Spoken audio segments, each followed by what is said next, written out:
ಮಕ್ಕಳ ದಿನಾಚರಣೆ, ಮಕ್ಕಳ ಧ್ವನಿಪೆಟ್ಟಿಗೆ ಹಾಗೂ ಓದು ಬೆಳಕು ಎಂಬ ವಿಷಯದ ಬಗ್ಗೆ ಒಂದೆರಡು ಮಾತನಾಡಲು ಬಯಸುತ್ತೇನೆ. ಅದಕ್ಕಿಂತ ಮುಂಚೆ ಕೊರೋನಾ ಟೈಮ್ನಲ್ಲಿ ಮನೇಲಿ ಇದ್ದಿದ್ದು ಬೇಸರ ಆಗಿ ಎಷ್ಟೋ ದಿನಗಳ ನಂತರ ಶಾಲೆ ಮೆಟ್ಟಿದ್ದಕ್ಕೆ ನನಗೆ ತುಂಬಾ ಖುಷಿ ಆಗ್ತಿದೆ. ಎಷ್ಟು ಖುಷಿ ಆಗ್ತಿದೆ ಅಂದ್ರೆ ಒಂದು ಗಿಳಿಯ ಪಂಜರದಿಂದ ಹೊರಬಿಟ್ಟಾಗ ಅದು ಎಷ್ಟು ಖುಷಿಯಿಂದ ನೆನೆದಾಡುತ್ತೋ ನನಗೆ ಈಗ ಅಷ್ಟು ಖುಷಿ ಆಗುತ್ತೆ. ಹಾಗಂತ ಮೈ ಮರಿಬಾರ್ದು. COVID-19 ರೂಲ್ಸ್ ಪ್ರಕಾರ wear the mask, keep the distance and use the sanitiser ಅಂತ ಹೇಳ್ತಾ ನನ್ನ ಭಾಷಣವನ್ನು ಶುರು ಮಾಡ್ತೀನಿ. ಜವಾಹರ್ಲಾಲ್ ನೆಹರು ಅವರು ನವೆಂಬರ್ 14, 1889ರಲ್ಲಿ ಜನಿಸಿದರು. ಇವರು ಎಷ್ಟು ಶ್ರೀಮಂತಿಕೆಯಲ್ಲಿ ಹುಟ್ಟಿದ್ರು ಅಂದ್ರೆ ನಮ್ಮ ಸೈಡ್ ಎಲ್ಲ ಒಂದು ಮಾತಿದೆ, ಇವನು ಹುಡ್ತಾನೆ ಚಿನ್ನದ ಚಮಚ ಬಾಯಿಲಿಟ್ಟು ಹುಟ್ಟಿದಪ್ಪ ಅನ್ನೋ ಅಂತಾರಲ್ಲ, ಅಷ್ಟು ಶ್ರೀಮಂತಿಕೆಯಲ್ಲಿ ಜನಿಸಿದ್ರು. ಇವರು ಅಷ್ಟು ಶ್ರೀಮಂತಿಕೆಯಲ್ಲಿ ಜನಿಸಿದ್ರು ಕೂಡ ಇವರು ತಮ್ಮ ಜೀವನವನ್ನು ತುಂಬಾ ಸರಳವಾಗಿ ನಡೆಸ್ತಾರೆ ಮತ್ತು ಮಹಾತ್ಮ ಗಾಂಧೀಜಿಯವರ ಜೊತೆ ಇವರು ಎಷ್ಟೋ ಚಳುವಳಿಯನ್ನು ಮಾಡುತ್ತಾರೆ. ಆ ಚಳುವಳಿ ಮಾಡಿದ ಸಲುವಾಗಿ ಅವರು ಸೆರೆಮನೆ ವಾಸವನ್ನು ಕೂಡ ಅನುಭವಿಸಬೇಕಾಗುತ್ತೆ. ಕೊನೆಗೂ ಅವರು ಸ್ವತಂತ್ರ ಭಾರತದ ಮೊಟ್ಟ ಮೊದಲ ಪ್ರಧಾನಮಂತ್ರಿಯಾಗುತ್ತಾರೆ. ಹಾಗೆಯೇ ಇವರಿಗೆ ಮಕ್ಕಳು ಮತ್ತು ಗುಲಾಬಿ ಹೂ ಅಂದರೆ ಬಹಳ ಪ್ರೀತಿ. ಹಾಗೆಯೇ ಇವರ ಹುಟ್ಟಿದಿನದಂದು ನಾವು ಏಕೆ ಮಕ್ಕಳ ದಿನಾಚರಣೆ ಎಂದು ಆಚರಿಸುತ್ತೇವೆ ಅಂದರೆ ಅದರ ಹಿಂದೆ ಒಂದು ರೋಚಕವಾದ ಕಥೆಯೇ ಇದೆ. ಅದೇನೆಂದರೆ 1951ರಂದು ವಿಶ್ವಸಂಸ್ಥೆ ಮಕ್ಕಳ ನಿಧಿ ಸಂಗ್ರಹಣೆ ಕಾರ್ಯಕ್ರಮವನ್ನು ಇಂಗ್ಲೆಂಡಿನಲ್ಲಿ ಹಮ್ಮಿಕೊಂಡಿದ್ದರು. ಆ ದಿನದಂದು ಇಂಗ್ಲೆಂಡಿನ ರಾಣಿಯಾದ ಎಲಿಜಬೆತ್ II ಅವರ ಜನ್ಮದಿನದಂದು ಧ್ವಜಾರೋಹಣ ದಿನ ಮತ್ತು ಬಡ ಮಕ್ಕಳ ನಿಧಿ ಸಂಗ್ರಹಣೆ ದಿನವನ್ನಾಗಿ ಆಚರಿಸಿದರು. ಈ ಕಾರ್ಯಕ್ರಮಕ್ಕೆ ಭಾಗವಹಿಸಿದ VN ಕುಲಕರ್ಣಿಯವರು ನಮ್ಮ ಭಾರತದಲ್ಲಿ ಈ ಯೋಜನೆಯನ್ನು ಯಾಕೆ ತರಬಾರ್ದು ಅಂತ ಹೇಳಿದ ತಕ್ಷಣ ಅವರಿಗೆ ಜವಾಹರ್ಲಾಲ್ ನೆಹರು ನೆನಪಂದ್ರು. ಯಾಕಂದ್ರೆ ಅವ್ರಿಗೆ ಎಷ್ಟೇ ದೊಡ್ಡ ವೇದಿಕೆಯಲ್ಲಿ ಒಂದು ಮಗು ನೋಡಿದ ತಕ್ಷಣ ಅವರು ಕೂಡ ಪುಟ್ಟ ಮಗು ಆಗ್ತಿದ್ರು. ಆದ್ರಿಂದ ಅವ್ರಿಗೆ ಇವ್ರು ನೆನಪಂದ್ರು.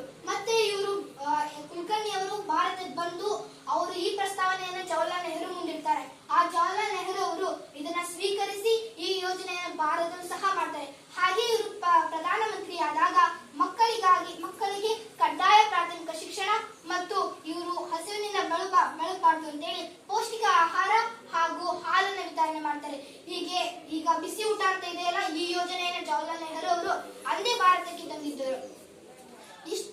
ಇಷ್ಟು ಜವಾಹರ್ಲಾಲ್ ನೆಹರು ಅವರಾಗಿದ್ರೆ ಮತ್ತು ಮಕ್ಕಳ ಧ್ವನಿಪೆಟ್ಟಿಗೆ ಬಗ್ಗೆ ನನಗೆ ಮಕ್ಕಳ ಧ್ವನಿಪೆಟ್ಟಿಗೆ ಅಂತ ಅಂದ್ರೆ ಏನು ಅಂತಾನೆ ಗೊತ್ತಿರಲಿಲ್ಲ.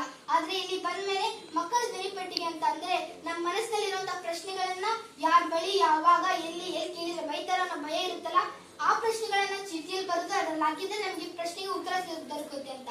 ನನ್ನ ಮನಸ್ಸಿನಲ್ಲೂ ಕೂಡ ಸಾವಿರಾರು ಪ್ರಶ್ನೆಗಳಿವೆ. ಅದರಲ್ಲಿ ನನಗೆ 2 ಪ್ರಶ್ನೆಗಳು ತುಂಬಾ ಕಾಡ್ತಿವೆ. ಮೊದಲನೇದು, ಮದ್ಯಪಾನ ಮತ್ತು ತಂಬಾಕು ಇವು 2 ಜೀವಕ್ಕೆ ಹಾನಿಕರ ಅಂದ್ಮೇಲೆ ಇವು ಬ್ಯಾನ್ ಆಗ್ಬೇಕು. ತಿನ್ನೋದು ಬಂದತ್ರ ಇದ್ರೆ ನಮ್ಮ ಸ್ವಚ್ಛವಾದಂತಹ ಶಾಲೆ, ಗ್ರಂಥಾಲಯ, ದೇವಸ್ಥಾನ ಇಲ್ಲೆಲ್ಲ ಇದನ್ನ ಗೂಳಿ ಮತ್ತೆ ಬಾಟ್ಲಿಗಳನ್ನೆಲ್ಲ ಬಿಸಾಕ್ತಾರೆ. ಇದನ್ನ ಯಾರು ನಿಲ್ಲಿಸಬಾರ್ದು. ಇದರಿಂದ ಗಲೀಜು ಕೂಡ ಆಗುತ್ತೆ ಮತ್ತು ಆರೋಗ್ಯಕ್ಕೆ ಹಾನಿಕರ. ಇದರಿಂದ ಏನು ಉಪಯೋಗ ಅಂದ್ರೆ ಇದನ್ನ ಬ್ಯಾನ್ ಮಾಡ್ಬೇಕು. 1ನೇ ಪ್ರಶ್ನೆ. ಈಗಾಗಲೇ 2ನೇ ಪ್ರಶ್ನೆ, ಶಿಕ್ಷಣಕ್ಕೆ ಮೀಸಲಾತಿ ಮತ್ತು ಜಾತಿ ಬೇಕಾ? ಯಾವ ರೀತಿ ಹೇಳ್ತಾ ಇದ್ದೀನಿ ಅಂದ್ರೆ, ಈಗ ನನಗೂ ಗೊತ್ತಿರಲಿಲ್ಲ ಶಿಕ್ಷಣದಲ್ಲಿ ಜಾತಿ ಮತ್ತು ಮೀಸಲಾತಿ ಇದೆ ಅಂತ. ನಾನು ಮುರಾರ್ಜಿ ಎಕ್ಸಾಮ್ ಬರ್ದ್ಮೇಲೆ ನಮ್ಮನ್ನ ಯಾವ ರೀತಿ ಸೆಲೆಕ್ಟ್ ಮಾಡ್ಕೊಂಡ್ರು ಅಂತ ಅಂದ್ರೆ, ನಮ್ಮಲ್ಲಿರೋ ಟ್ಯಾಲೆಂಟ್ ನೋಡಿ ಸೆಲೆಕ್ಟ್ ಮಾಡ್ಕೊಳ್ಳಿಲ್ಲ, ನಮ್ಮಲ್ಲಿರೋ ವಿದ್ಯೆ ನೋಡಿ ಸೆಲೆಕ್ಟ್ ಮಾಡ್ಕೊಳ್ಳಿಲ್ಲ, ಅಲ್ಲಿ ಜಾತಿ ನೋಡಿ ಸೆಲೆಕ್ಟ್ ಮಾಡ್ಕೊಂಡ್ರು. ಇಷ್ಟು ಕೆಟಗರಿಗೆ ಇಷ್ಟಿಷ್ಟು ಅಂತ ನಿಂತಿತ್ತು. ಅಲ್ಲಿ ಕೆಲವೊಬ್ರು ಜಾಸ್ತಿ ತಗೊಂಡರು ಸೆಲೆಕ್ಟ್ ಆದ್ರು, ಅದೇ ಜಾಸ್ತಿ ತಗೊಂಡವರು ಬೇರೆ ಕ್ಯಾಸ್ಟ್ ಅಲ್ಲಿ ಇದ್ರೆ ಅವ್ರು ಸೆಲೆಕ್ಟ್ ಆಗ್ಲಿಲ್ಲ. ಇದರಿಂದ ನಮ್ಮ ಟ್ಯಾಲೆಂಟ್ಸ್ಗೆ ಮತ್ತೆ ಯಾವುದೇ ಇದಕ್ಕೆ ಏನು ಗೌರವ ಸಿಗ್ಲಿಲ್ಲ. ಅಲ್ಲಿ ಕೇವಲ ಕ್ಯಾಸ್ಟ್ ಗೌರವ ಸಿಕ್ತು. ಆದ್ರಿಂದ ನಾನು ಕೇಳೋದು ಇದು ಒಂದೇ, ಶಿಕ್ಷಣದಲ್ಲಿ ಜಾತಿ ಮತ್ತು ಮೀಸಲಾತಿ ಬೇಡ ಅಂತ. ಈಗ ಓದು ಬೆಳಕು ನನ್ನ ಅಮ್ಮನ ಗ್ರಂಥಪಾಲಕಿ ಆದ್ರಿಂದ ನಾನು ಎಷ್ಟೋ ಪುಸ್ತಕಗಳನ್ನು ಓದಿದ್ದೇನೆ. ಕೆಲವು ಪುಸ್ತಕಗಳನ್ನು ನಮ್ಮ ಅಮ್ಮನಿಂದಲೇ ಕೇಳ್ಬಿಟ್ಟಿದ್ದೇನೆ. ಆದ್ರಿಂದ ನನಗೆ ಗ್ರಂಥಾಲಯದಲ್ಲಿರುವ 2 ಪುಸ್ತಕಗಳು ಬಹಳ ಇಷ್ಟ ಆದವು. ಯಾವುದಂದ್ರೆ ಗಾದೆಗೊಂದು ಕತೆ, ಬೆಳೆಯುವ ಸಿರಿ ಮೊಳಕೆಯಲ್ಲಿ. ಗಾದೆಗೊಂದು ಕಥೆಯಲ್ಲಿ ಗಾದೆಗಳು ವೇದಕ್ಕೆ ಸಮಾನ. ವೇದ ಸುಳ್ಳಾದರೂ ಗಾದೆ ಸುಳ್ಳಾಗದು. ಆದ್ರಿಂದ ನಮ್ಗೆ ಗಾದೆಗಳು ಅಷ್ಟು ಈಸಿಯಾಗಿ ಅರ್ಥ ಆಗಲ್ಲ. ಉದಾಹರಣೆಗೆ ಕೈ ಕೆಸರಾದ್ರೆ ಬಾಯಿ ಮೊಸರು. ನಾವು ಕೆಸರಲ್ಲಿ ಕೈ ಇಟ್ಟ ತಕ್ಷಣ ಬಾಯಿ ಮೊಸರು ಆಗುತ್ತಾ? ಇಲ್ಲ. ಇದ್ರೊಳ ಅರ್ಥ ನಾವು ಕಷ್ಟಪಟ್ಟು ದುಡಿದ್ರೆ ನಮಗೊಂದು ಊಟ ಸಿಗುತ್ತೆ ಅನ್ನೋದು. ಆದ್ರಿಂದ ನಮಗೆ ಗಾದೆಗಳು ಬೇಗ ಅರ್ಥ ಆಗಲ್ಲ ಅಂತೇಳಿ ಒಂದು ಕತೆ ಮೂಲಕ ನಮ್ಮ ಮನಸ್ಸು ಮುಟ್ಟೋ ಹಾಗೆ ಎಲ್ಲಾ ಗಾದೆಗಳನ್ನು ವಿಸ್ತರಿಸಿದ್ದಾರೆ. ಹಾಗೆ ಬೆಳೆಯುವ ಸಿರಿ ಮೊಳಕೆಯಲ್ಲಿ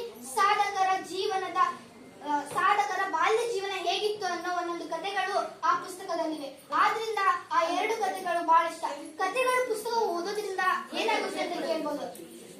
ಅದರಿಂದ ಏನಾಗುತ್ತೆ ಅಂತಂದ್ರೆ ನಮ್ಗೆ ಏನಾಗುತ್ತೆ ಅಂತ ಕೇಳ್ಬೋದು. ನಾವು ಅದರಿಂದ ಆ ಕಥೆಗಳಿರುವಂತ ಒಳ್ಳೆ ಕ್ಯಾರೆಕ್ಟರಿಸ್ಟಿಕ್ಸ್ ನಮ್ಮ ಜೀವನದಲ್ಲಿ ಅಳವಡಿಸ್ಕೋಬಹುದು. ಹಾಗೆಯೇ ನಾವೆಲ್ಲರೂ ವೇದಿಕೆ ಮೇಲೆ ಬಂದು ಇಷ್ಟು ಧೈರ್ಯದಿಂದ ಮಾತಾಡೋದು ಕೂಡ ಆ ಕಥೆನೇ ಕಾರಣ. ಹೇಗಂದ್ರೆ ನಮ್ಮಮ್ಮ ನನ್ನ ಕಥೆ ಹೇಳ್ಕೊಡ್ತಿದ್ದು, ಇವ್ ಚೆನ್ನಾದವನ ಅಂತೇಳಿ ಅಲ್ಲಿ ನಮ್ಮ ಸ್ಕೂಲಲ್ಲಿ ಮಾಡುವಂತ ಕಾರ್ಯಕ್ರಮಗಳಲ್ಲಿ ನಾನು ಈ ಕಥೆಗಳು ಹೇಳ್ತಿದ್ದೆ. ಅಲ್ಲಿಂದ ನನಗೆ ಸ್ಟೇಜ್ ಕರೇಜ್ ಬೆಳೀತು. ಇದರಿಂದ ಇಲ್ಲಿರೋ ಎಲ್ಲರೂ ಕೂಡ ಸ್ಟೇಜ್ ಕರೇಜ್ ಬೆಳಿಬಹುದು, ಎಲ್ಲರೂ ಕೂಡ ಮಾತಾಡ್ಬೋದಲ್ಲ ಸ್ಟೇಜ್ ನಿಂತ್ಕೊಂಡು. ಅದಕ್ಕೋಸ್ಕರ ನಾವು ಗ್ರಂಥಾಲಯಕ್ಕೆ ದಿನ ಹೋಗೋದು ಬೇಡ, ವಾರದಲ್ಲಿ ಒಂದ್ಸಲನಾದ್ರೂ ಗ್ರಂಥಾಲಯಕ್ಕೆ ಹೋಗಿ ಕತೆ ಪುಸ್ತಕಗಳನ್ನ ಓದೋಣ ಮತ್ತು ನಮ್ಮಲ್ಲೂ ಕೂಡ ಸ್ಟೇಜ್ ಕರೇಜ್ ಬಳಸ್ಕೊಳ್ಳೋಣ ಮತ್ತು ನಮ್ಮ ಜ್ಞಾನ ಭಂಡಾರವನ್ನು ಹೆಚ್ಚಿಸಿಕೊಳ್ಳೋಣ ಎಂದು ಹೇಳುತ್ತಾ ನನ್ನ ಮಾತುಗಳನ್ನು ಮುಗಿಸ್ತೇನೆ. ಜೈ ಹಿಂದ್. ಎಲ್ಲರಿಗೂ ಬರೋದಿಲ್ಲ, ಅದು ಧೈರ್ಯ ಅನ್ನೋದು ಬೇಕು. ಜೊತೆಗೆ ಆ ಧೈರ್ಯ ಎಲ್ಲರಿಗೂ ಇರುತ್ತೆ. ಬಟ್ ಈ ವೇದಿಕೆ ಬಂದ ತಕ್ಷಣ ಎಲ್ಲ ಮರ್ತು ಹೋಗ್ಬಿಡುತ್ತೆ.